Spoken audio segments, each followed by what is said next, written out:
Welcome to Not Milk Never Milk. Subscribe if you're lactose intolerant. In this video, I will explain how to play Let's Dance by Chris Rea on guitar. We'll begin by mastering the iconic main riff, which primarily uses an A minor chord shape. Pay close attention to the rhythm and feel, aiming for a smooth, relaxed strumming pattern throughout the verse sections.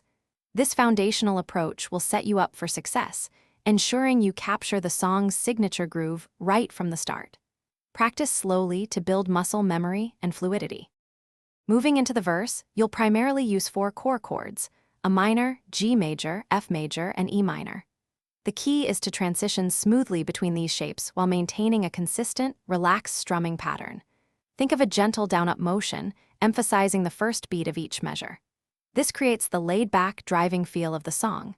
Practice these changes slowly, ensuring each chord rings out clearly before moving to the next, aiming for a seamless flow. Now let's tackle the chorus, which brings a slight shift in energy. Here, you'll primarily use C major, G major, A minor, and F major chords.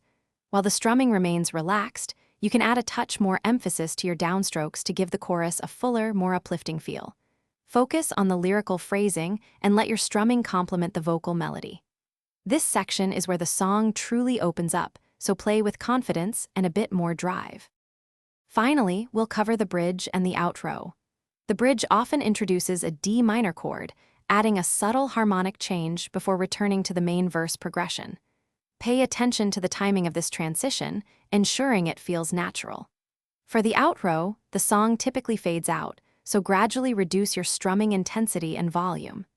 Aim for a smooth, controlled decrease, letting the final chords gently dissipate. This creates a satisfying and authentic conclusion to your performance. Thanks for watching. If this was helpful, leave a like and consider subscribing. See you next time.